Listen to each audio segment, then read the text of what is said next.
আসসালামু আলাইকুম to everyone. আজকে অত্যন্ত সহজ এবং ডায়েট ফ্রেন্ডলি একটা রেসিপি তোমাদের সাথে শেয়ার করছি।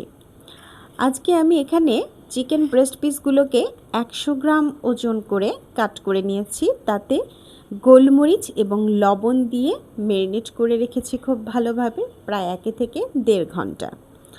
আমি বেশিরভাগ সময়ে এই চিকেনগুলোকে এভাবে ম্যারিনেট করে ডিপ ফ্রিজে সংরক্ষণ করি। যখন আমার প্রয়োজন মনে হয় তখন আমি এগুলোকে জাস্ট ফ্রাই প্যানে এরকম ঘি দিয়ে, প্রয়োজন মতো ঘি, আমি এখানে 4 পিস অর্থাৎ 400 গ্রাম বা তার থেকে একটু বেশি চিকেনের জন্য 2 টিস্পুন পরিমাণ ঘি দিয়ে বেশ ভালোভাবে গরম করে তাতে প্রত্যেকটা সাইড একদম লো হিটে 3 থেকে 4 মিনিট করে ভেজে নিচ্ছি।